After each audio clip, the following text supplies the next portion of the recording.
तेरे कवन कवन गुण कह कह गावा।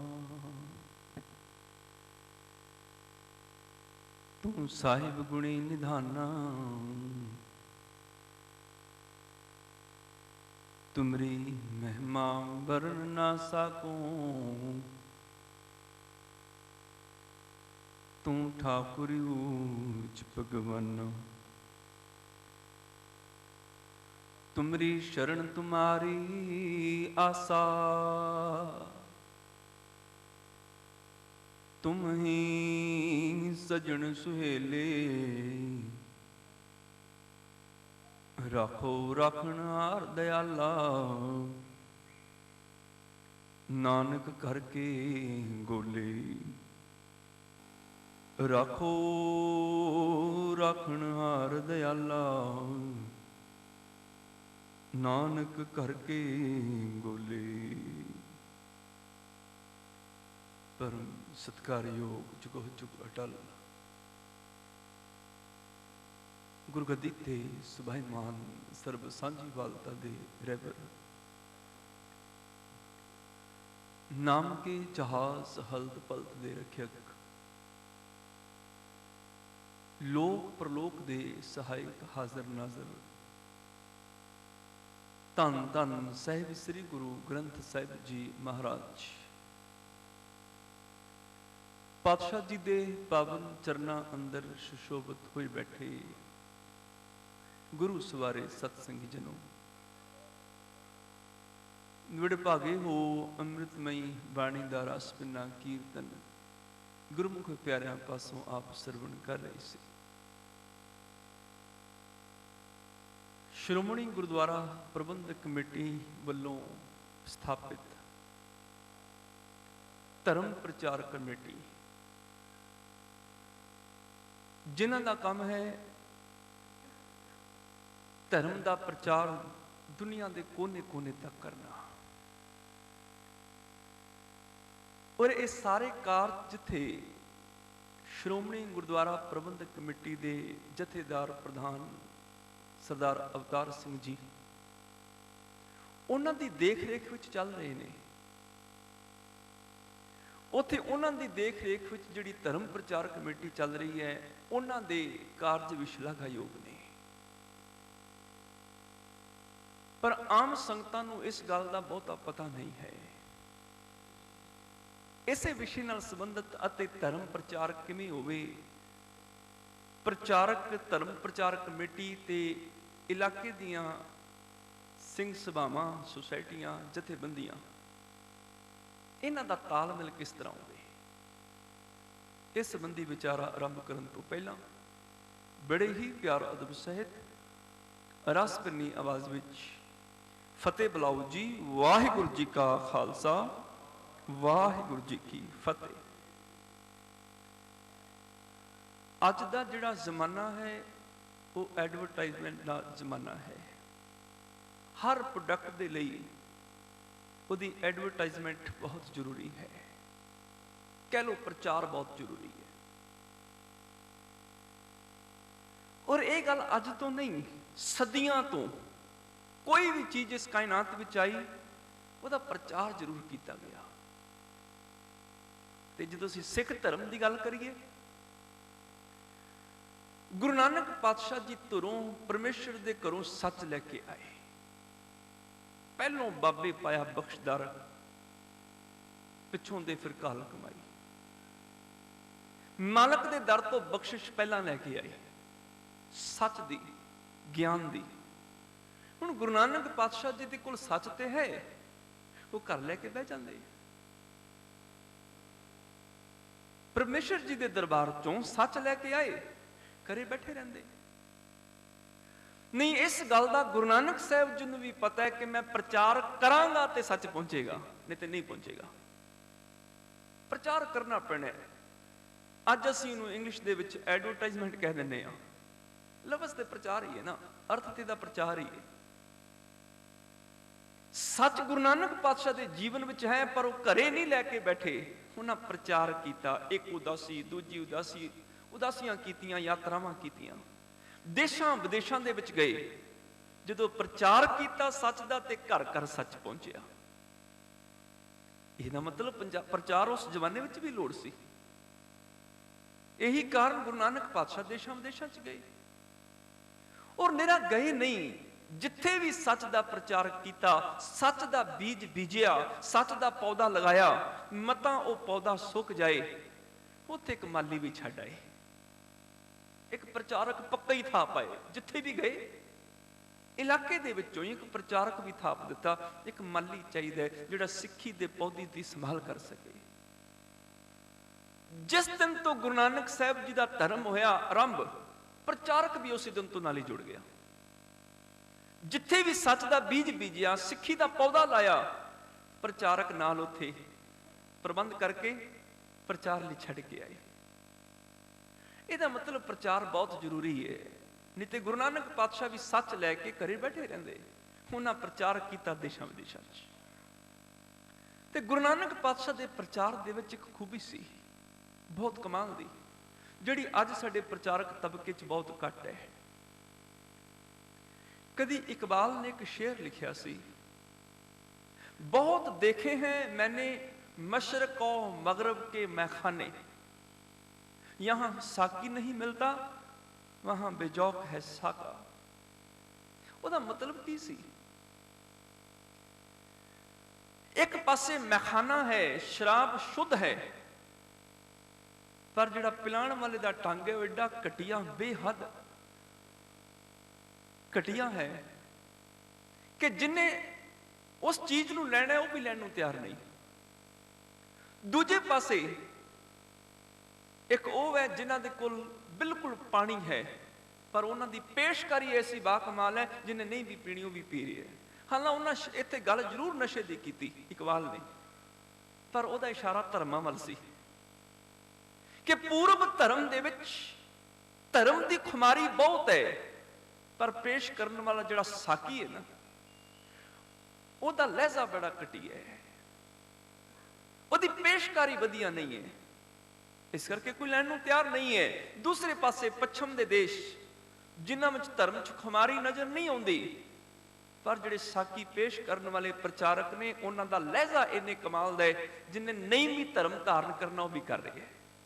ਉਹਦਾ ਮਤਲਬ ਇਹ ਸੀ ਕਿ ਅਸੀਂ ਆਪਣਾ ਸੋਨਾ ਪਿੱਤਲ ਦੇ ਭਾਅ ਵੀ ਨਹੀਂ ਵੇਚ ਸਕੇ, ਉਹਨਾਂ ਨੇ ਆਪਣਾ ਪਿੱਤਲ ਵੀ ਸੋਨੇ ਦੇ ਭਾਅ ਵੇਚ ਦਿੱਤਾ। ਲਹਿਜ਼ਾ ਸੀ ਨਾ। ਅਸੀਂ ਕੀਮਤੀ ਚੀਜ਼ ਵੀ ਵੇਚੀ। ਮੰਨ ਲਓ ਜਿਵੇਂ ਕੋਈ ਬੱਸ ਦੇ ਵਿੱਚ ਗੋਲੀਆਂ ਵੇਚਣ ਲੱਗ ਜਾਏ ਕੁਨੀਨ ਦੀਆਂ। ਹੁਣ ਕੁਨੀਨ ਤੇ ਬੜੀ ਕੌੜੀ ਹੈ ਨਾ, ਇੱਕ ਤੇ ਕੌੜੀ ਗੋਲੀ ਵੇਚੇ, ਕੌੜੀ ਕੁਨੀਨ ਵੇਚੇ ਕਿ ਕੁਨੀਨ ਲੈ ਲਓ, ਤੇ ਨਾਲ ਕਵੇ ਜੇ ਲੈਣੀ ਲਓ, ਨਹੀਂ ਤੇ ਨਾ ਲਓ, ਨਹੀਂ ਤੇ ਮਰੋ। ਜਿੰਨੇ ਲੈਣੀ ਵੀ ਉਹਨੇ ਉਹ ਵੀ ਨਹੀਂ ਲਏਗਾ। ਸਾਡੀ ਬੋਲਬਾਣੀ ਦੇਖੀ। ਗੁਰੂ ਨਾਨਕ ਪਾਤਸ਼ਾਹ ਜੀ ਦਾ ਪ੍ਰਚਾਰ ਦਾ ਤਰੀਕਾ ਕੀ ਸੀ? ਇੱਕ ਉਹ ਬੰਦਾ, ਇੱਕ ਉਹ ਆਦਮੀ ਜਿਹੜਾ ਹਰ ਰੋਜ਼ ਕਿਸੇ ਨੂੰ ਲੁੱਟ ਕੇ, ਮਾਰ ਕੇ, ਟੁਕੜੇ ਕਰਕੇ, ਖੂਹ 'ਚ ਸੁੱਟ ਕੇ, ਰੋਜ਼ ਬੰਦਾ ਵੱਢ ਕੇ ਜਿਹੜਾ ਰੋਟੀ ਖਾਂਦਾ ਸੀ। ਕਿੱਡਾ ਜ਼ਾਲਮ ਹੋਏਗਾ ਉਹ ਆਦਮੀ। ਤੇ ਗੁਰੂ ਨਾਨਕ ਸਾਹਿਬ ਜੀ ਦੀ ਪੇਸ਼ਕਾਰੀ ਕਿੰਨੀ ਕਮਾਲ ਦੀ ਹੋਏਗੀ ਕਿ ਉਹ ਜ਼ਾਲਮ ਬੰਦਾ ਵੀ ਗੁਰੂ ਨਾਨਕ ਪਾਤਸ਼ਾਹ ਦੇ ਚਰਨਾਂ 'ਚ ਝੁਕ ਗਿਆ ਸੀ, ਜਿਹਨੂੰ ਅਸੀਂ ਸੱਜਣ ਠੱਗ ਕਹਿੰਦੇ ਹਾਂ ਅੱਜ ਤੱਕ। ਰੋਜ਼ ਮੁਸਾਫਰਾਂ ਨੂੰ ਮਾਰ ਕੇ, ਲੁੱਟ ਕੇ, ਵੱਢ ਕੇ, ਖੂਹ 'ਚ ਸੱਟ ਕੇ ਰੋਟੀ ਖਾਣ ਵਾਲਾ, ਐਡਾ ਹੱਦ ਦਰਜੇ ਦਾ ਜ਼ਾਲਮ। ਪਰ ਗੁਰੂ ਨਾਨਕ ਸਾਹਿਬ ਜੀ ਦੀ ਪੇਸ਼ਕਾਰੀ ਕੈਸੀ ਹੋਏਗੀ? ਇੱਕ ਜ਼ਾਲਮ ਪੱਥਰ ਦਿਲ ਇਨਸਾਨ, ਉਹ ਵੀ ਗੁਰੂ ਨਾਨਕ ਪਾਤਸ਼ਾਹ ਦੇ ਚਰਨਾਂ ਤੇ ਟਹਿ ਪਿਆ। ਉਹ ਪੇਸ਼ਕਾਰੀ ਵਿੱਚ ਗੁਣ ਕੀ ਸੀ? ਗੰਢ ਪ੍ਰੀਤੀ ਮਿੱਠੇ ਬੋਲ। ਮਿੱਠੇ ਬੋਲ ਪਿਆਰ ਗੰਢ ਦਿੰਦੇ ਨੇ। ਮਿੱਠੇ ਬੋਲ ਪੱਥਰ ਦਿਲ ਨੂੰ ਵੀ ਝੁਕਾ ਦਿੰਦੇ ਨੇ। ਕਿਸੇ ਫਿਲਾਸਫਰ ਦਾ ਕਥਨ ਹੈ ਕਿ ਕੁਝ ਬੁਰਾ ਕਰਨ ਵਾਸਤੇ ਤਾਕਤ ਦੀ ਲੋੜ ਪੈਂਦੀ ਹੈ, ਵਰਨਾ ਚੰਗਾ ਕਰਨ ਵਾਸਤੇ ਪਿਆਰ ਹੀ ਕਾਫੀ ਹੈ। ਮਿੱਠੀ ਜ਼ੁਬਾਨ ਤੇ ਨਿਮਰਤਾ ਦੁਨੀਆ ਨੂੰ ਝੁਕਾ ਦਿੰਦੀ ਹੈ। ਦੋ ਗੁਣ ਜ਼ਿੰਦਗੀ 'ਚ ਪੈਦਾ ਹੋ ਜਾਣ, ਸਾਰੇ ਹੀ ਗੁਣ ਆ ਜਾਂਦੇ ਨੇ। ਮਿੱਠਤ ਨੀਵੀਂ ਨਾਨਕਾ, ਗੁਣ ਚੰਗਿਆਈਆਂ ਤਤ। ਸਾਰਿਆਂ ਗੁਣਾਂ ਚੰਗਿਆਈਆਂ ਦਾ ਤਤ ਸਾਰ ਨਿਚੋੜ ਹੈ ਮਿੱਠੀ ਜ਼ੁਬਾਨ ਤੇ ਅੰਦਰ ਨਿਮਰਤਾ। ਤੇ ਜਿਸ ਦਿਨ ਸਾਡੇ ਤਬਕੇ 'ਚ ਦੋ ਚੀਜ਼ਾਂ ਆ ਜਾਣਗੀਆਂ, ਅਸੀਂ ਗੁਰੂ ਨਾਨਕ ਦੇ ਸੱਚ ਨੂੰ, ਗੁਰੂ ਨਾਨਕ ਦੇ ਹੀਰੇ ਜਵਾਹਰਾਤਾਂ ਨੂੰ ਦੁਨੀਆ ਦੇ ਸਾਹਮਣੇ ਪੇਸ਼ ਕਰ ਸਕਾਂਗੇ, ਘਰ ਘਰ ਪਹੁੰਚਾ ਸਕਾਂਗੇ। ਪ੍ਰਚਾਰ ਦੇ ਵਿੱਚ ਦੋ ਥੰਮ ਨੇ ਸਿੱਖ ਧਰਮ ਦੇ। ਇੱਕ ਪਾਸੇ ਪ੍ਰਚਾਰਕ ਵਰਗ ਹੈ, ਦੂਸਰੇ ਪਾਸੇ ਪ੍ਰਬੰਧਕ ਵਰਗ ਹੈ। ਪ੍ਰਬੰਧਕਾਂ ਦਾ ਕੰਮ ਪ੍ਰਚਾਰ ਦੇ ਸਾਧਨ ਪੈਦਾ ਕਰਨੇ ਤੇ ਪ੍ਰਚਾਰਕਾਂ ਦਾ ਕੰਮ ਉਹਨਾਂ ਸਾਧਨਾਂ ਨੂੰ ਵਰਤ ਕੇ ਗੁਰੂ ਨਾਨਕ ਦੇ ਸਿਧਾਂਤ ਨੂੰ ਘਰ ਘਰ ਪਹੁੰਚਾਉਣਾ। ਇਹ ਦੋਨੋਂ ਚੀਜ਼ਾਂ ਤਾਲਮੇਲ ਨਾਲ ਚੱਲਣਗੀਆਂ ਤੇ ਗੱਲ ਬਣੇਗੀ। ਇਹ ਦੋਨੋਂ ਚੀਜ਼ਾਂ ਬਰਾਬਰ ਚੱਲਣੀਆਂ ਚਾਹੀਦੀਆਂ ਨੇ। ਹੁਣ ਪ੍ਰਚਾਰਕ ਵਰਗ ਤੇ ਹੈ, ਪਰ ਪ੍ਰਚਾਰਕ ਵਰਗ ਦੇ ਕੋਲ ਸਿਰਫ ਸ਼ਬਦਾਵਲੀ ਰਹਿ ਗਈ ਹੈ, ਜੀਵਨ ਨਹੀਂ ਰਹਿ ਗਿਆ, ਜਿਹਦੇ ਕਰਕੇ ਉਹਨਾਂ ਦੀ ਸ਼ਬਦਾਵਲੀ ਤੋਂ ਪ੍ਰਭਾਵਿਤ ਹੋਣਾ ਔਖਾ ਹੋ ਜਾਂਦਾ ਹੈ। ਔਰ ਸਤਿਗੁਰੂ ਜੀ ਦੀ ਬਾਣੀ ਦੇ ਵਚਨ ਨੇ, ਰਹਿਤ ਅਵਰ ਕਛ ਅਵਰ ਕਮਾਵਤ, ਮਨ ਨਹੀਂ ਪ੍ਰੀਤ ਮੁਖੋ ਗੰਢ ਲਾਵਤ। ਇਹ ਜੀਵਨ ਹੈ। ਕਦੀ ਬਚਨ ਕੀਤਾ ਸੀ, ਪ੍ਰਥਮੇ ਮਨ ਪ੍ਰਬੁੱਧ ਹੈ ਆਪਣਾ, ਪਾਛੇ ਅਵਰ ਜਾਵੇ। ਪਹਿਲਾਂ ਆਪਣੇ ਉੱਪਰ ਲਾਗੂ ਕਰ ਲਈ, ਫਿਰ ਦੂਸਰੇ ਨੂੰ ਦੱਸੀ। ਉਹ ਚੀਜ਼ ਨਹੀਂ ਰਹੀ। ਇੱਕ ਪੁਜਾਰੀ 20 ਸਾਲ ਦੀ ਉਮਰ ਵਿੱਚ ਸ਼ਹਿਰ ਦੇ ਬਹੁਤ ਵੱਡੇ ਮੰਦਿਰ ਦਾ ਮੁਖੀ ਪ੍ਰਚਾਰਕ ਥਾਪਿਆ ਗਿਆ, ਹੈੱਡ ਪੁਜਾਰੀ।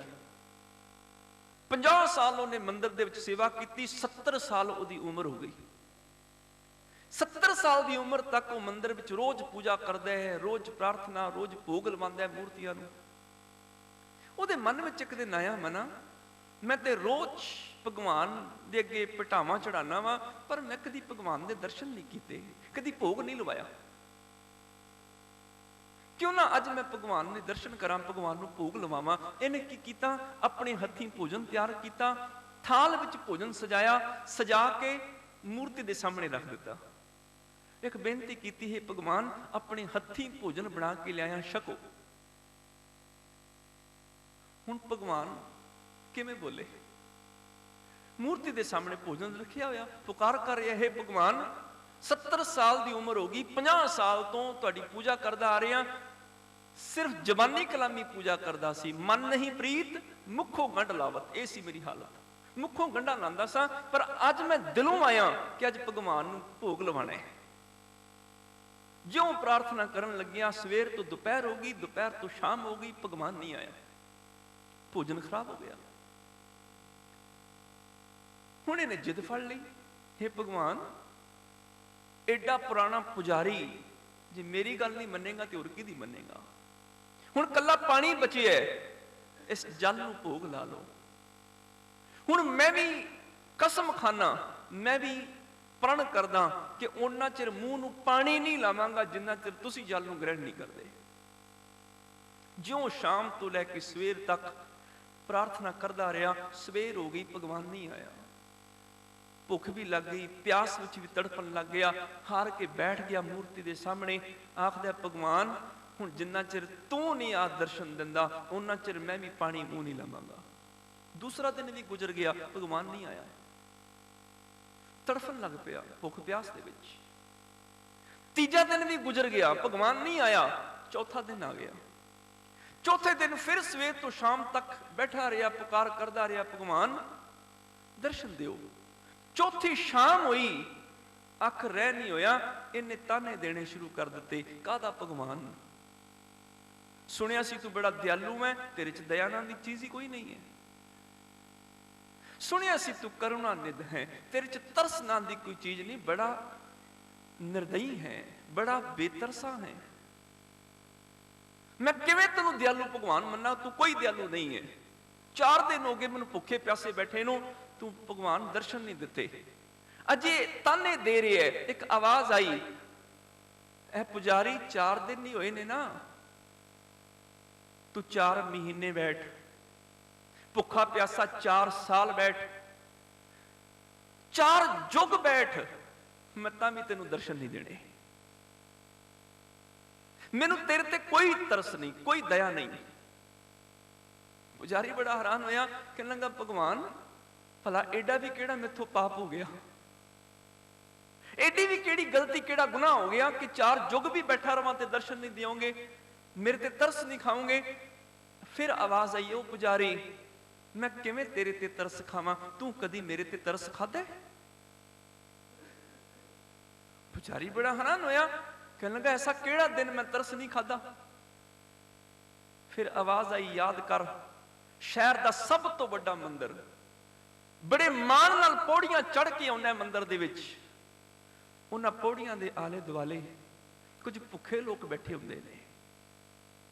ਜਦੋਂ ਪੌੜੀਆਂ ਸ਼ਾਨ ਨਾਲ ਚੜਦੇ ਆ ਭੁੱਖੇ ਲੋਕ ਤਰਲੇ ਲੈਂਦੇ ਹੁੰਦੇ ਨੇ, ਆਵਾਜ਼ ਦਿੰਦੇ ਹੁੰਦੇ ਨੇ, ਪੁਜਾਰੀ ਸੁਣਿਆ ਅੱਜ ਬੜੇ ਭੋਜਨ ਚੜੇ ਨੇ, ਦੁੱਧ ਬੜਾ ਚੜਿਆ, ਤੁਸਾਂ ਡੋਲ ਹੀ ਦੇਣਾ, ਭੋਜਨ ਖਰਾਬ ਹੀ ਹੋ ਜਾਣਾ, ਸਾਨੂੰ ਦੇ ਦੇ, ਭੁੱਖ ਲੱਗੀ ਹੈ, ਸਾਡੇ ਬੱਚਿਆਂ ਨੇ 3 ਦਿਨ ਤੋਂ ਕੁਝ ਨਹੀਂ ਖਾਦਾ। ਤੂੰ ਭੋਜਨ ਸੁੱਟ ਦਿੱਤਾ ਪਰ ਉਹਨਾਂ ਭੁੱਖਿਆਂ ਦੇ ਮੂੰਹ 'ਚ ਨਹੀਂ ਪਾਇਆ। ਉਹ ਮੰਗਣ ਵਾਲਾ ਕੌਣ ਸੀ? ਮੈਂ ਹੀ ਤੇ ਮੰਗ ਰਿਹਾ ਸਾਂ। ਉਦੋਂ ਤੂੰ ਮੇਰੇ ਤੇ ਤਰਸ ਨਹੀਂ ਖਾਦਾ, ਅੱਜ ਮੈਂ ਤੇਰੇ ਤੇ ਤਰਸ ਕਿਵੇਂ ਖਾਵਾਂ? 50 ਸਾਲ ਬੜੇ ਮਾਣ ਨਾਲ ਪੌੜੀਆਂ ਚੜ ਕੇ ਆਂਦਾ ਰਿਹਾ, ਤੇ ਜਦੋਂ ਮੈਂ ਆਵਾਜ਼ ਦਿੰਦਾ ਸਾਂ ਉਹਨਾਂ ਪੌੜੀਆਂ ਦੇ ਆਲੇ ਦੁਆਲੇ ਕੁਝ ਬਜ਼ੁਰਗ ਬੈਠੇ ਹੁੰਦੇ ਸਨ, ਠੰਡ ਵਿੱਚ ਠਰਦੇ ਹੁੰਦੇ ਸਨ, ਜਿਹੜੇ ਆਖਦੇ ਸਨ ਪੁਜਾਰੀ ਸੁਣਿਆ ਬੜੇ ਕੰਬਲ ਚੜੇ ਨੇ, ਰਜਾਈਆਂ ਕੱਪੜੇ ਚੜੇ ਨੇ, ਇੱਕ ਕੰਬਲ ਹੀ ਦੇ ਜਾ, ਕਮਰਿਆਂ 'ਚ ਪਏ ਰਹਿਣੇ ਨੇ, ਸੜੀ ਜਾਣੇ ਨੇ, ਇੱਕ ਕੰਬਲ ਸਾਨੂੰ ਦੇ ਜਾ। ਪਰ ਤੂੰ ਉਹਨਾਂ ਉੱਤੇ ਤਰਸ ਨਹੀਂ ਖਾਦਾ। ਉਹਨਾਂ 'ਚ ਕੌਣ ਸੀ? ਮੈਂ ਹੀ ਤੇ ਸੀ। ਉਹ ਬਜ਼ੁਰਗ ਠੰਡ ਵਿੱਚ ਠਰ ਕੇ ਅਗਲੀ ਸਵੇਰ ਨੂੰ ਮੌਤ ਦੇ ਮੂੰਹ ਚਲੇ ਗਏ, ਪਰ ਤੂੰ ਇੱਕ ਕੰਬਲ ਦੇਣ ਦਾ ਤਰਸ ਨਹੀਂ ਖਾਦਾ। ਮੈਂ ਅੱਜ ਤੇਰੇ ਤੇ ਕਿਵੇਂ ਤਰਸ ਖਾਵਾਂ? ਉਹਨਾਂ ਪੌੜੀਆਂ ਦੇ ਆਲੇ ਦੁਆਲੇ ਕੁਝ ਮਾਵਾਂ ਬੈਠੀਆਂ ਹੁੰਦੀਆਂ ਸਨ, ਜਿਨ੍ਹਾਂ ਦੀ ਗੋਦ ਵਿੱਚ ਬਿਮਾਰ ਬੱਚੇ ਹੁੰਦੇ ਸਨ, ਬੁਖਾਰ ਨਾਲ ਤਪਦੇ ਹੁੰਦੇ ਸਨ।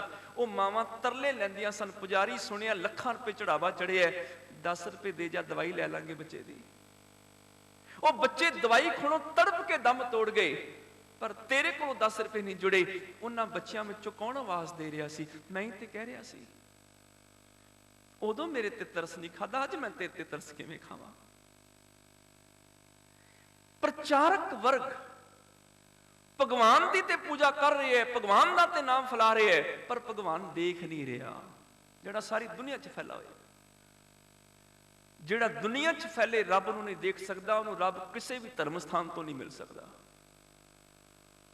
ਜਿਹਨੂੰ ਇੰਨਾ ਹੀ ਨਹੀਂ ਪਤਾ ਕਿ ਸਭ ਗੋਬਿੰਦ ਹੈ, ਸਭ ਗੋਬਿੰਦ ਹੈ, ਗੋਬਿੰਦ ਬਿਨ ਨਹੀਂ ਕੋਈ। ਇਸ ਕਰਕੇ ਪ੍ਰਚਾਰਕ ਦੇ ਵਿੱਚ ਪਹਿਲਾ ਗੁਣ ਇਹ ਹੋਵੇ, ਉਹ ਸਾਰਿਆਂ ਵਿੱਚ ਭਗਵਾਨ ਦੇਖਦਾ ਹੋਵੇ, ਕਿਉਂਕਿ ਧਰਮ ਪੈਦਾ ਹੀ ਦਇਆ 'ਚ ਹੋਣਾ ਹੈ। ਜਿਸ ਪ੍ਰਚਾਰਕ ਦੇ ਜੀਵਨ ਵਿੱਚ ਦਇਆ ਨਹੀਂ, ਉਹ ਧਰਮੀ ਹੋ ਹੀ ਨਹੀਂ ਸਕਦਾ। ਧੌਲ ਧਰਮ ਦਇਆ ਕਾ ਪੂਤ, ਧਰਮ ਪੁੱਤਰ ਹੈ, ਦਇਆ ਮਾਂ ਹੈ। ਜਿੱਥੇ ਮਾਂ ਹੀ ਨਹੀਂ ਹੋਏਗੀ, ਪੁੱਤਰ ਵੀ ਜਨਮ ਨਹੀਂ ਲਏਗਾ। ਤੇ ਪ੍ਰਚਾਰਕ ਸ਼੍ਰੇਣੀ ਦੇ ਵਿੱਚ ਕਥਾਵਾਚਕ ਵੀ ਨੇ, ਕੀਰਤਨੀਏ ਵੀ ਨੇ, ਗ੍ਰੰਥੀ ਸੱਜਣ ਵੀ ਨੇ, ਢਾਡੀ ਸਿੰਘ ਵੀ ਨੇ, ਕਵੀਸ਼ਰ ਵੀ ਨੇ, ਇਹ ਸਾਰੇ ਹੀ ਨੇ। ਜੇ ਇਹਨਾਂ 'ਚ ਦਇਆ ਹੈ ਤੇ ਧਰਮ ਤਾਂ ਪ੍ਰਗਟ ਹੋਏਗਾ। ਧਰਮ ਹੋਏਗਾ ਤੇ ਧਰਮ ਦਾ ਪ੍ਰਚਾਰ ਕਰਨਗੇ ਨਾ, ਉਹਦੇ ਲਈ ਦਇਆ ਹੋਣੀ ਬਹੁਤ ਜ਼ਰੂਰੀ ਹੈ। ਭਾਈ ਵੀਰ ਸਿੰਘ, ਉਹਨਾਂ ਦੇ ਜੀਵਨ ਦੀ ਬੜੀ ਪਿਆਰੀ ਘਟਨਾ ਹੈ। ਜਦੋਂ ਨਵੇਂ ਥਾਂ ਗਏ ਔਰ ਰੋਜ਼ ਸਵੇਰੇ ਬਾਗ ਦੀ ਸੈਰ ਕਰਦੇ ਹੁੰਦੇ ਸਨ, ਤੇ ਬਾਗ ਵਿੱਚ ਸੈਰ ਕਰਨ ਵਾਲੇ ਅਨੇਕਾਂ ਲੋਕ 5-6 ਮਹੀਨਿਆਂ ਵਿੱਚ ਗੁਰਸਿੱਖ ਸੱਜਣੇ ਸ਼ੁਰੂ ਹੋ ਗਏ। ਕਿਸੇ ਨੇ ਪੁੱਛ ਲਿਆ, ਭਾਈ ਸਾਹਿਬ ਜੀ ਤੁਸੀਂ ਇਹਨਾਂ ਨੂੰ ਪ੍ਰਚਾਰ ਕਰਦੇ ਹੁੰਦੇ ਹੋ, ਦੱਸਦੇ ਹੁੰਦੇ ਹੋ ਸਿੱਖੀ ਬਾਰੇ? ਇਹ ਸਿੱਖ ਸੱਜਣੇ ਸ਼ੁਰੂ ਹੋ ਗਏ, ਕਹਿਣ ਲੱਗੇ ਨਹੀਂ, ਮੈਂ ਤੇ ਕਦੀ ਵੀ ਨਹੀਂ ਦੱਸਿਆ। ਉਹਨਾਂ ਨੂੰ ਪੁੱਛਿਆ, ਉਹ ਕਹਿਣ ਲੱਗੇ ਅਸੀਂ ਭਾਈ ਸਾਹਿਬ ਦਾ ਜੀਵਨ ਦੇਖ ਕੇ ਬਦਲ ਗਏ। ਫੁੱਲ ਹੋਵੇ ਅਸਲੀ, ਕਾਗਜ਼ ਦਾ ਨਾ ਹੋਵੇ। ਜੇ ਤੇ ਕਾਗਜ਼ ਦਾ ਫੁੱਲ ਹੈ, ਫਿਰ ਤੇ ਭਵਰਿਆਂ ਨੂੰ ਆਵਾਜ਼ਾਂ ਮਾਰ ਕੇ ਬੁਲਾਣਾ ਪੈਣਾ, ਭਵਰਿਓ ਆਓ, ਫੁੱਲ ਤੇ ਬੈਠੋ, ਸੁਗੰਧੀ ਲਓ। ਜੇ ਤੇ ਕਾਗਜ਼ ਦਾ ਫਿਰ ਭਵਰੇ ਬੁਲਾਣੇ ਪੈਣਗੇ। ਜੇ ਫੁੱਲ ਅਸਲੀ ਹੋਵੇ, ਪਹਾੜ ਦੀ ਕੰਦਰ 'ਚ ਖਿੜਿਆ ਹੋਵੇ, ਤੇ ਭਵਰਾ ਕਈ ਮੀਲ ਸਫ਼ਰ ਕਰਕੇ ਵੀ ਫੁੱਲ ਤੱਕ ਪਹੁੰਚ ਜਾਂਦਾ ਹੈ। ਹੋਵੇ ਅਸਲੀ। ਮਠਿਆਈ ਹੋਵੇ, ਖੰਡ ਹੋਵੇ, ਨਮਕ ਨਾ ਹੋਵੇ, ਹੋਵੇ ਖੰਡ, ਜਿੱਥੇ ਮਰਜ਼ੀ ਰੱਖ ਲਓ ਕੀੜੀ ਪਹੁੰਚ ਹੀ ਜਾਂਦੀ ਹੈ ਉਸ ਖੰਡ ਦੀ ਸੁਗੰਧ ਦੇ ਵਿੱਚ, ਉਹਦੀ ਮਿਠਾਸ ਨੂੰ ਦੇਖ ਕੇ। ਦੀਵਾ ਹੋਵੇ ਜਗਦਾ, ਬੁਝਿਆ ਨਾ ਹੋਵੇ। ਦੀਵਾ ਜਗਦਾ ਹੋਵੇ, ਉਹਨੂੰ ਤਹਿਖਾਨੇ 'ਚ ਵੀ ਜਗਾ ਕੇ ਰੱਖ ਲਓ। ਜੇ ਜਗਦਾ ਹੈ ਨਾ ਦੀਵਾ, ਪਤੰਗਾ ਸਫ਼ਰ ਕਰਕੇ ਉਸ ਦੀਵੇ ਦੀ ਲਾਟ ਤੋਂ ਆਪਾਂ ਕੁਰਬਾਨ ਕਰ ਹੀ ਜਾਂਦਾ ਹੈ। ਬੁਝਿਆ ਦੀਵਾ ਨਾ ਹੋਵੇ, ਬੁਝੇ ਦੀਵੇ ਤੇ ਪਤੰਗੇ ਲਿਆਣੇ ਪੈਣਗੇ। ਦੀਵਾ ਜਗਦਾ ਤੇ ਪਤੰਗੇ ਪਹੁੰਚ ਜਾਣਗੇ।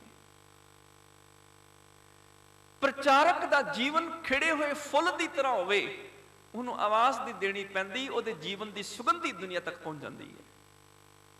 ਭੰਵਰੇ ਬੁਲਾਣੇ ਨਹੀਂ ਪੈਂਦੇ, ਆ ਜਾਂਦੇ ਨੇ। ਉਹਦੇ ਜੀਵਨ ਵਿੱਚ ਮਿਠਾਸ ਹੋਵੇ ਗੁਰਮਤਿ ਦੀ, ਕੀੜੀਆਂ ਆਪਣੇ ਆਪ ਹੀ ਖਿੱਚੀਆਂ ਆਉਂਦੀਆਂ ਨੇ।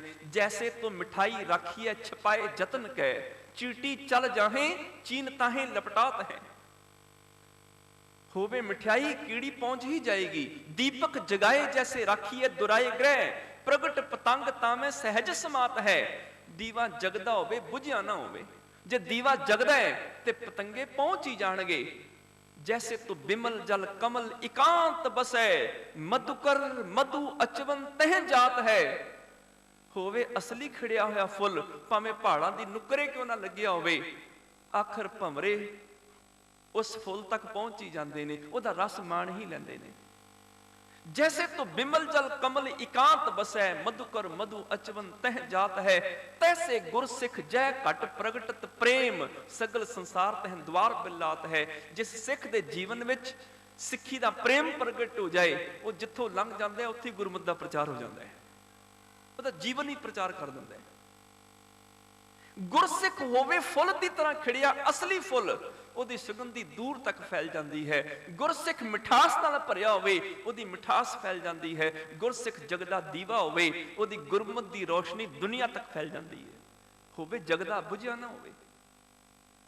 ਜੇ ਜਗਦਾ ਸਮਝ ਲਿਓ ਪ੍ਰਚਾਰਕ ਸਾਰਥਕ ਹੈ। ਪ੍ਰਚਾਰਕ ਆਪਣੀ ਇਸ ਯੋਗਤਾ ਨੂੰ ਸਮਝਣ। ਪ੍ਰਚਾਰਕਾਂ ਦੇ ਵਿੱਚ ਮੈਂ ਫਿਰ ਬਚਨ ਕਰਦਿਆਂ ਕੀਰਤਨੀਏ ਵੀ ਨੇ, ਕਥਾਵਾਚਕ ਵੀ ਨੇ, ਗ੍ਰੰਥੀ ਸਿੰਘ ਵੀ ਨੇ, ਕਵੀਸ਼ਰੀ ਢਾਡੀ ਵੀਰ ਵੀ ਨੇ, ਇਹ ਸਾਰੇ ਨੇ। ਦੂਸਰਾ ਹੈ ਪ੍ਰਬੰਧਕੀ ਢਾਂਚਾ। ਪ੍ਰਬੰਧਕ ਦਾ ਭਾਵ ਹੀ ਹੈ ਉਹਨੇ ਪ੍ਰਬੰਧ ਕਰਕੇ ਦੇਣਾ ਤਾਂ ਕਿ ਗੁਰੂ ਨਾਨਕ ਦੇ ਧਰਮ ਦਾ ਪ੍ਰਚਾਰ ਹੋਵੇ। ਤੇ ਪ੍ਰਬੰਧਕਾਂ ਦਾ ਕੰਮ ਪ੍ਰਬੰਧ ਕਰਨਾ, ਪ੍ਰਚਾਰ ਦਾ। ਸਭ ਤੋਂ ਪਹਿਲਾਂ ਤੇ ਉਹ ਪ੍ਰਬੰਧ ਪ੍ਰਚਾਰਕ ਦਾ ਹੀ ਕਰਨਗੇ ਨਾ, ਜੇ ਉਹਨਾਂ ਪ੍ਰਚਾਰ ਕਰਾਣੇ। ਆਮ ਤੌਰ ਤੇ ਕੀ ਹੁੰਦਾ ਹੈ, ਪ੍ਰਿੰਸੀਪਲ ਗੰਗਾ ਸਿੰਘ ਹੋਰੀ ਆਖਦੇ ਸਨ ਵੀ ਸਾਡੀ ਕੌਮ ਦੇ ਪ੍ਰਬੰਧਕਾਂ ਦੀ ਹਾਲਤ ਹੈ, ਹਮਕੋ ਚਾਹੀਏ ਐਸਾ ਨਰ ਪੀਰ ਬਾਵਰਚੀ ਭਿਸ਼ਤੀ ਖਰ। ਸਾਨੂੰ ਤੇ ਉਹ ਬੰਦਾ ਗ੍ਰੰਥੀ ਚਾਹੀਦਾ ਹੈ ਜਿਹੜਾ ਪੀਰ ਵੀ ਹੋਵੇ, ਬਾਵਰਚੀ ਵੀ ਹੋਵੇ, ਲੰਗਰ ਵੀ ਬਣਾਉਂਦਾ ਹੋਵੇ, ਖੋਤੇ ਵਾਂਗੂ ਸਮਾਨ ਵੀ ਗੁਰਦੁਆਰੇ ਢੋ ਢੋ ਕੇ ਲਿਜਾਂਦਾ ਹੋਵੇ, ਬੂਟਿਆਂ ਨੂੰ ਪਾਣੀ ਵੀ ਦਿੰਦਾ ਹੋਵੇ, ਗੁਰਬਾਣੀ ਆਉਂਦੀ ਹੋਵੇ ਨਾ ਆਉਂਦੀ ਹੋਵੇ ਕੋਈ ਗੱਲ ਨਹੀਂ। ਹੁਣ ਕਈ ਪ੍ਰਬੰਧਕ ਕਹਿ ਦਿੰਦੇ ਨੇ ਸਾਨੂੰ ਤੇ ਜੀ ਗੁਰੂ ਕਾ ਵਜ਼ੀਰ ਬਾਬੇ ਬੁੱਢੇ ਵਰਗਾ ਚਾਹੀਦਾ ਹੈ। ਹੁਣ ਯਾਦ ਰੱਖਿਓ, ਬਾਬੇ ਬੁੱਢੇ ਵਰਗਾ ਚਾਹੀਦਾ ਹੈ, ਪਰ ਬਾਬੇ ਬੁੱਢੇ ਦੀ ਪਰਖ ਗੁਰੂ ਅਰਜਨ ਦੇਵ ਪਾਤਸ਼ਾਹ ਜੀ ਨੇ ਕੀਤੀ ਸੀ। ਜਿਹੜੇ ਅੱਜ ਬਾਬੇ ਬੁੱਢੇ ਦੀ ਪਰਖ ਕਰਨ ਵਾਲੇ ਨੇ, ਕੀ ਉਹਨਾਂ ਨੂੰ ਜਪਜੀ ਸਾਹਿਬ ਜ਼ੁਬਾਨੀ ਯਾਦ ਹੈ? ਕੀ ਉਹ ਨਿਤਨੇਮ ਕਰਦੇ ਨੇ? ਕੀ ਉਹਨਾਂ ਚੋਂ ਯੋਗਤਾ ਹੈ? ਨਹੀਂ। ਪ੍ਰਬੰਧਕੀ ਢਾਂਚੇ 'ਚ ਯੋਗਤਾ ਹੋਏਗੀ ਤੇ ਯੋਗ ਪ੍ਰਚਾਰਕ ਰੱਖਣਗੇ, ਯੋਗ ਕੀਰਤਨੀਏ ਕਥਾਵਾਚਕ ਰੱਖਣਗੇ, ਜੇ ਉਹਨਾਂ 'ਚ ਪਰਖ ਕਰਨ ਦੀ ਯੋਗਤਾ ਹੋਏਗੀ। ਨਹੀਂ ਤੇ ਯੋਗਤਾ ਇਹ ਹੁੰਦੀ ਹੈ ਕਿ ਫਲਾਣਾ ਪ੍ਰਚਾਰਕ ਉਹ 10,000 ਰੁਪਏ ਮੰਗਦਾ ਹੈ ਤਨਖਾਹ, ਦੂਸਰਾ 8 ਮੰਗਦਾ, ਤੀਜਾ 6 ਮੰਗਦਾ, ਚੌਥਾ ਆਖਦਾ 4। ਨਹੀਂ, 4 ਵਾਲਾ ਠੀਕ ਹੈ, ਉਹ ਘੱਟ ਮੰਗਦਾ ਹੈ ਨਾ। ਯੋਗਤਾ ਪਰਖਣ ਦੀ ਲੋੜ ਨਹੀਂ। ਇਹੀ ਕਾਰਨ 90% ਸਾਡੇ ਚ ਪ੍ਰਚਾਰਕ ਵਰਗ ਦੇ ਉਹ ਲੋਕ ਆ ਗਏ ਜਿਹੜੇ ਅਨਪੜ੍ਹ ਸਨ, ਦੂਜੀ ਚੌਥੀ ਫੇਲ ਸਨ। ਤੇ ਪੜ੍ਹਾ ਕਿਹਨਾਂ ਨੂੰ ਰਹੇ ਨੇ? ਜਿਹੜੇ ਸਾਹਮਣੇ ਜੱਜ, ਵਕੀਲ, ਡਾਕਟਰ ਬੈਠੇ ਨੇ ਉਹਨਾਂ ਨੂੰ ਪੜ੍ਹਾ ਰਹੇ ਨੇ। ਆਪ ਉਹ ਅਨਪੜ੍ਹ ਨੇ, ਪਰਖ ਨਹੀਂ ਨਾ ਰਹੀ। ਸ਼੍ਰੋਮਣੀ ਗੁਰਦੁਆਰਾ ਪ੍ਰਬੰਧਕ ਕਮੇਟੀ ਦਾ ਆਹ ਜਿਹੜਾ ਬਹੁਤ ਵੱਡਾ ਸ਼ਲਾਘਾਯੋਗ ਕਰਮ ਹੈ ਨਾ ਧਰਮ ਪ੍ਰਚਾਰ ਕਮੇਟੀ ਦਾ, ਉਹ ਇਸੇ ਕਰਕੇ ਹੈ। ਧਰਮ ਪ੍ਰਚਾਰ ਕਮੇਟੀ 'ਚ ਉਹ ਪ੍ਰਚਾਰਕ ਕੀਰਤਨੀਏ ਕਵੀਸ਼ਰ ਲਏ ਜਾਂਦੇ ਨੇ ਜਿਨ੍ਹਾਂ ਨੂੰ ਬਕਾਇਦਾ ਪਰਖਿਆ ਜਾਂਦਾ ਹੈ, ਜਿਨ੍ਹਾਂ ਦੀ ਯੋਗਤਾ ਦੇਖੀ ਜਾਂਦੀ ਹੈ। ਤੇ ਜੇ ਧਰਮ ਪ੍ਰਚਾਰ ਕਮੇਟੀ ਦੇ ਇਹਨਾਂ ਫਾਰਮੂਲਿਆਂ, ਪੈਮਾਨਿਆਂ ਨੂੰ ਲੋਕਲ ਕਮੇਟੀਆਂ ਵੀ ਲਾਗੂ ਕਰ ਲੈਣ ਆਪਣੇ ਗੁਰਦੁਆਰਿਆਂ ਵਿੱਚ, ਉਹ ਵੀ ਪਰਖ ਕਰਨ, ਤੇ ਕਿਉਂ ਨਾ ਲੋਕਲ ਗੁਰਦੁਆਰਿਆਂ ਵਿੱਚ ਵੀ ਸਿੱਖੀ ਦਾ ਪ੍ਰਚਾਰ ਜ਼ੋਰ ਸ਼ੋਰ ਨਾਲ ਹੋ ਜਾਏ। ਦੂਸਰੀ ਗੱਲ, ਜਿੱਥੇ ਪ੍ਰਬੰਧਕ ਢਾਂਚੇ ਨੇ ਪ੍ਰਚਾਰਕ ਦਾ ਪ੍ਰਬੰਧ ਕਰਨਾ ਹੈ, ਕੀਰਤਨੀਏ ਕਥਾਵਾਚਕ ਦਾ ਪ੍ਰਬੰਧ ਕਰਨਾ ਹੈ, ਉਹਨੇ ਪ੍ਰਚਾਰ ਦੇ ਯੋਗ ਸਾਧਨ ਵੀ ਉਹਨੂੰ ਦੇਣੇ ਨੇ। ਜਿਵੇਂ ਸ਼੍ਰੋਮਣੀ ਗੁਰਦੁਆਰਾ ਪ੍ਰਬੰਧਕ ਕਮੇਟੀ ਦਾ ਕੰਮ ਹੈ, ਉਹ ਧਰਮ ਪ੍ਰਚਾਰ ਕਮੇਟੀ ਨੂੰ ਸਾਧਨ ਦਿੰਦੀ ਹੈ।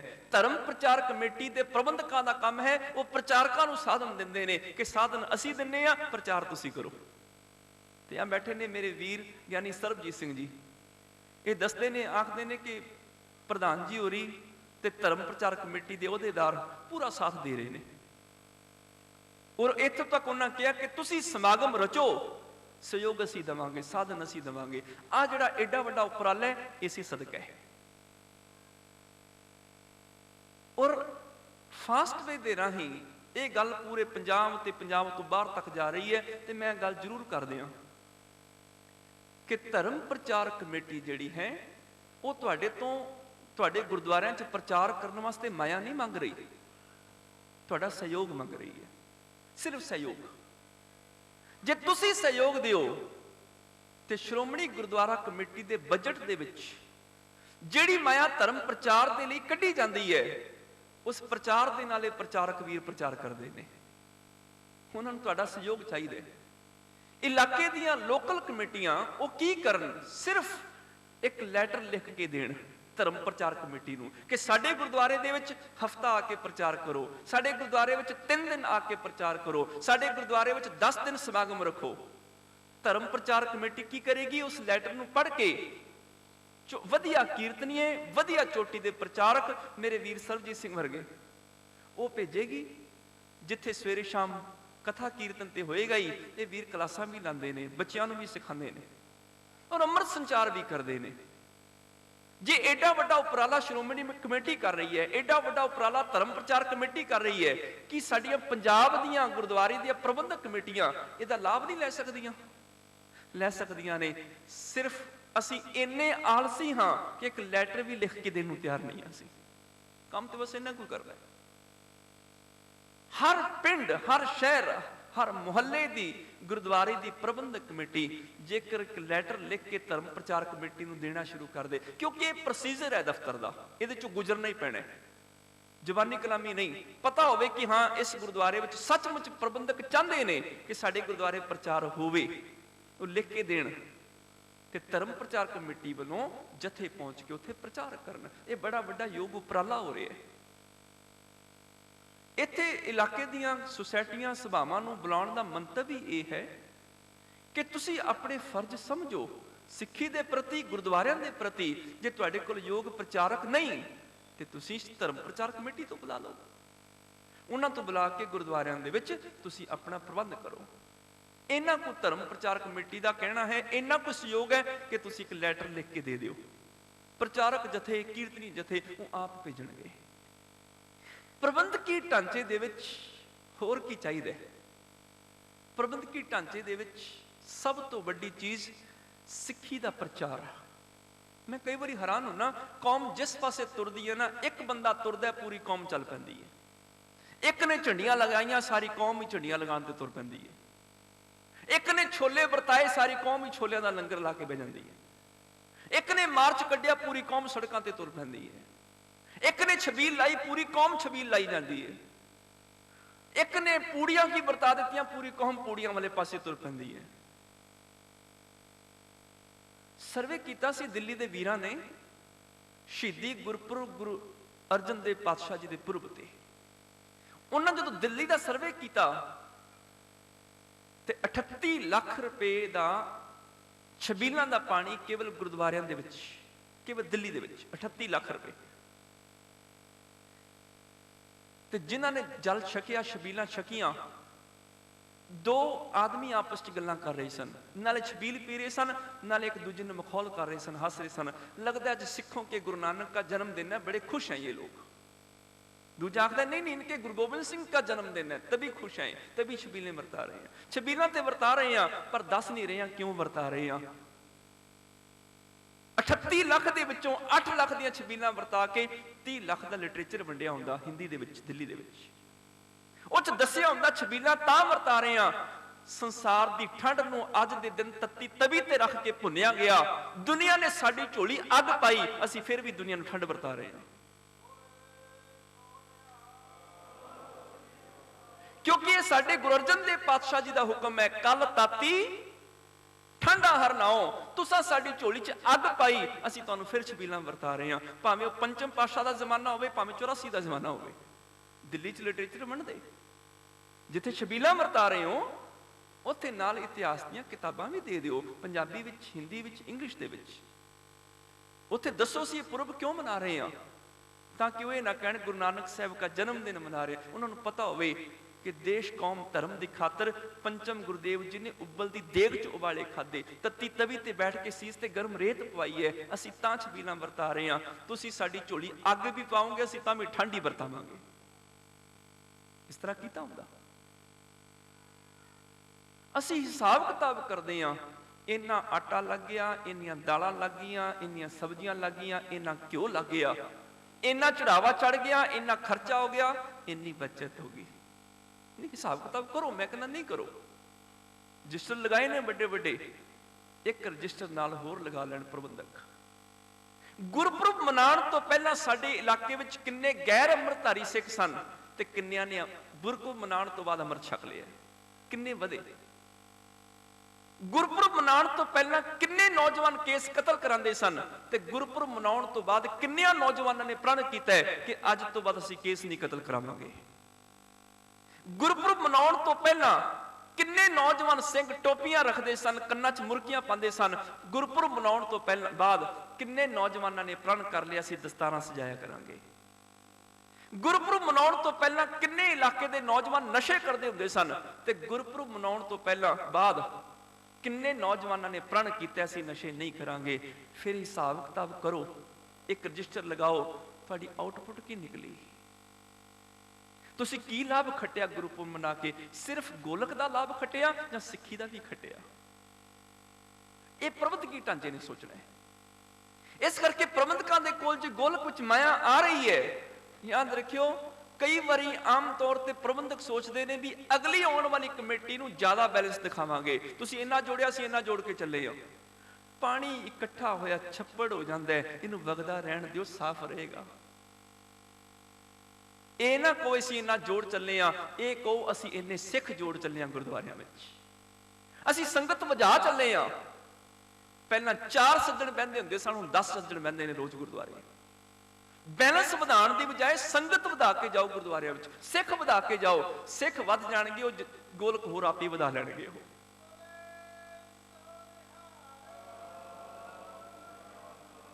ये चीज़ां भी प्रबंधकी ढांचे ने सोचणियां ने। ते सब तो तीजी ते अहम गल, जिन्ना चिर तक असी एक नहीं हुंदे उन्ना चिर असी सिੱਖੀ सिद्धांतां नूं घर घर नहीं पहुंचा सकते। एक होण तो भाव प्रचारक चुनने तां औखे हुंदे ने क्योंकि ਵੱਖ-ਵੱਖ अस्थानां दे विच ਵੱਖ-ਵੱਖ मर्यादा हुंदियां ने, फिर उहदे मुताबक ही अपने प्रचारक सज्जन लभदे ने जिहड़ा साडे मुताबक प्रचार करे। उहदे लई एक होना पेगा। एक किवें? दो ही तरीके ने एक होण दे, जां ते मैं अपना हंकार छड्ड के दूजे दी मन लवां, दूजा अपना हंकार छड्ड के तीजे दी मन लवे, तां सारियां दी एक मत हो जाए। एक ते तरीका है।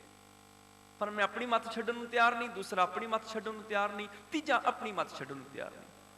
ते जिथे बहुतियां मतां हुंदियां ने उत्थे मत भेद हो जांदे ने, ते जिथे मत भेद हो जांदे ने उत्थे लड़ाई झगड़े शुरू हो जांदे ने।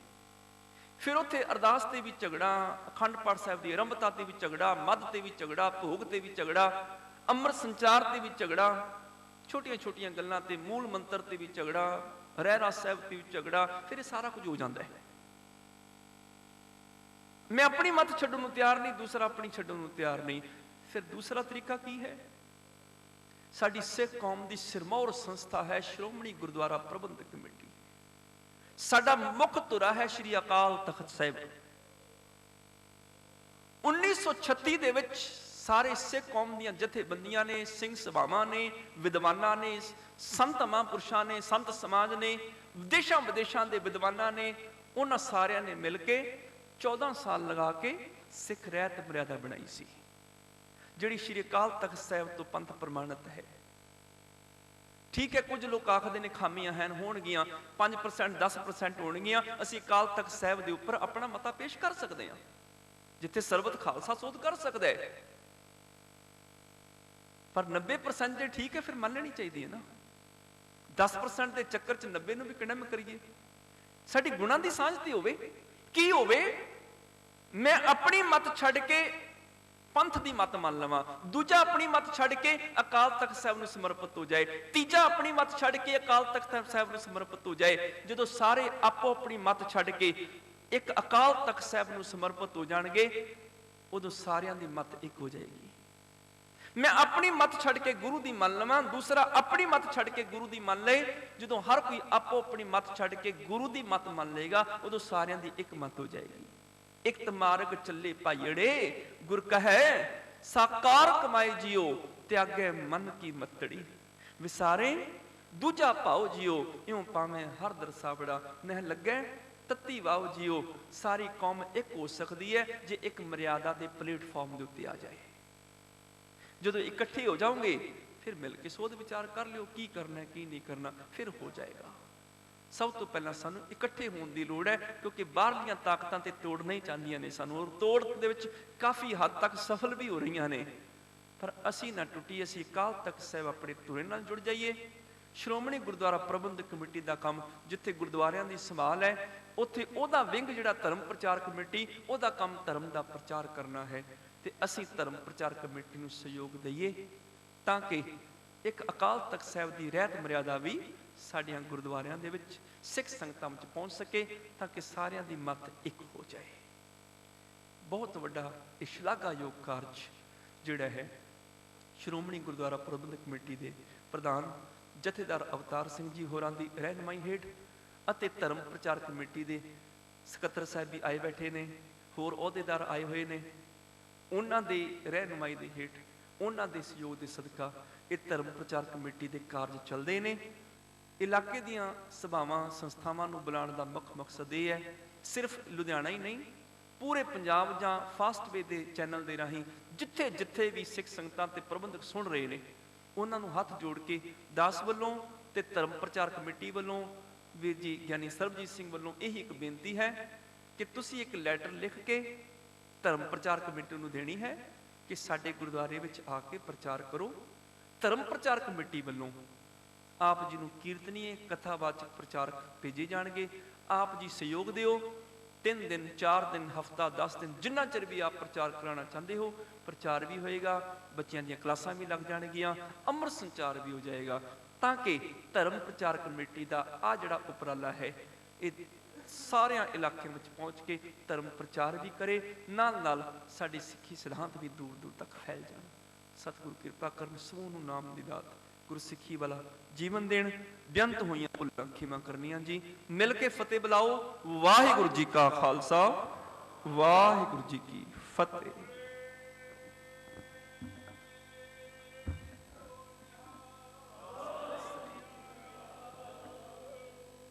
बहुत बहुत धन्यवाद अति सत्कारयोग ज्ञानी अमृतपाल सिंह जी जोके वाले, जिन्हों ने बहुत ही विस्तार सहित साडे फर्जां नूं दसना कीता है।